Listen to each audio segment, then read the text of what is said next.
Selamat pagi anak-anak, selamat bertemu kembali. Salam sehat dan kompak selalu. Hari ini kita berkumpul kembali untuk melanjutkan materi kita pada pertemuan yang ketiga. Sebelum kita memulai pembelajaran, marilah kita menyiapkan hati kita untuk berdoa. Berdoa dimulai. Selesai. Anak-anak, hari ini siapa yang tidak hadir? Oh, semuanya hadir. Luar biasa. Ibu ucapkan terima kasih. Pembelajaran kita hari ini tentang tema 3, peduli terhadap makhluk hidup.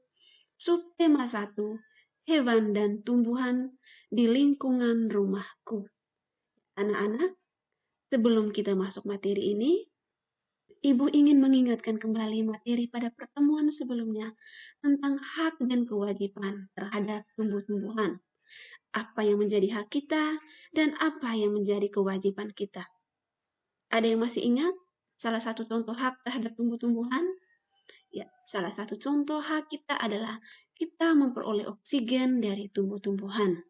Sedangkan kewajiban kita adalah merawat tanaman dengan baik, memberinya pupuk, dan menyiramnya secara teratur. Tujuan pembelajaran yang akan kita capai hari ini, kalian bisa melihatnya. Apa-apa yang ingin kita capai dari kegiatan kita di hari ini. Anak-anak, sekarang kita masuk pada materi pokok kita. Yang pertama, bagian-bagian tumbuhan dan fungsinya.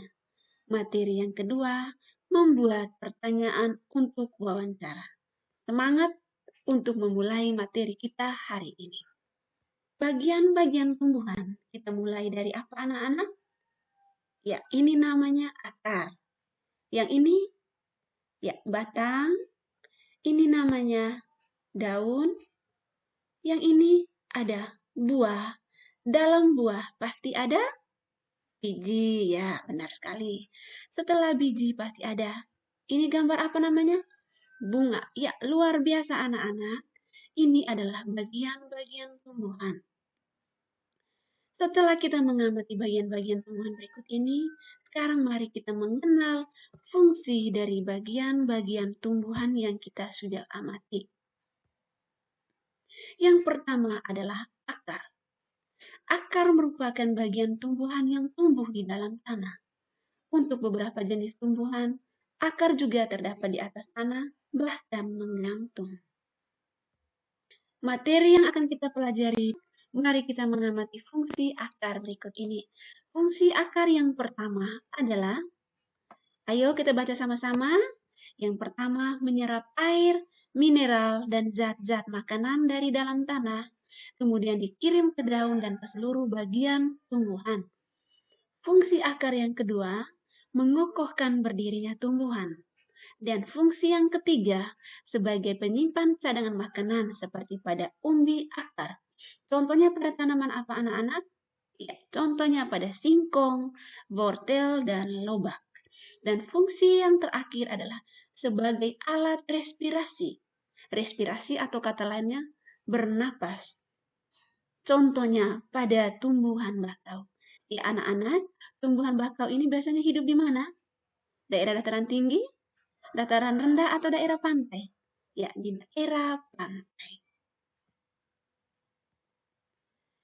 Kita lanjut ke bagian tumbuhan yang kedua, yaitu daun. Daun berfungsi sebagai tempat berlangsungnya fotosintesis. Daun banyak mengandung zat warna hijau yang disebut klorofil. Daun terdiri atas tangkai daun dan helai daun. Bagian tumbuhan berikut adalah apa? Bunga. Bunga merupakan bagian tumbuhan yang berfungsi sebagai alat perkembangbiakan tumbuhan biji. Bagian tumbuhan yang berikutnya adalah batang. Batang merupakan bagian tumbuhan yang berada di atas tanah yang berfungsi sebagai tempat munculnya daun, bunga, dan buah.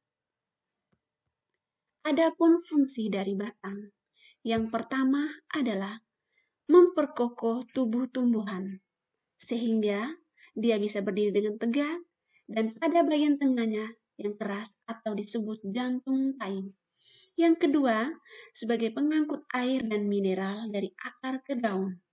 Yang ketiga, sebagai alat pernapasan. Fungsi batang yang keempat, sebagai tempat penyimpanan cadangan pada makanan. Contohnya pada tebu, sagu, dan enau. Ya. Yang terakhir adalah sebagai tempat menyimpan cadangan air. Contohnya pada tumbuhan kaktus. Ayo anak-anak, ini gambar apa? Ya, gambar buah. Buah merupakan bagian tumbuhan yang berfungsi melindungi biji serta cadangan makanan yang membuat biji berkecambah. Berbagai macam buah tidak terlepas dengan fungsi utama buah, yaitu sebagai pemencar biji tumbuhan. Sekarang fungsi dari buah. Fungsi yang pertama, membungkus dan melindungi biji yang terdapat di dalamnya. Fungsi yang kedua, menyediakan cadangan makanan pada saat proses perkecambahan. Dan fungsi yang ketiga, sebagai sumber gizi yang akan dikonsumsi oleh manusia dan hewan. Jadi itulah fungsi dari buah. Yang berikut adalah biji. Ya, anak-anak, perhatikan gambar. Ini merupakan gambar apa? Ya, beras. Beras merupakan biji yang berasal dari hasil pembuahan yang terjadi akibat penyerbukan antara serbuk sari dan sel telur pada putik. Jika biji ditanam, akan menjadi tumbuhan yang baru. Biji ada yang berkeping satu atau biasa disebut monokotil, dan ada yang berkeping dua yang biasa disebut dengan dikotil.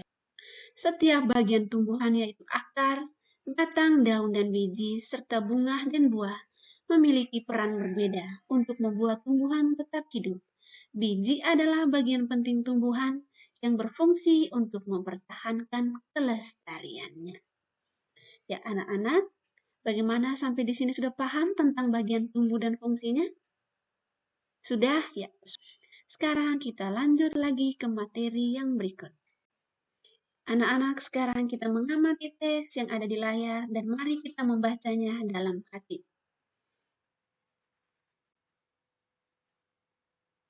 Ya, sudah anak-anak?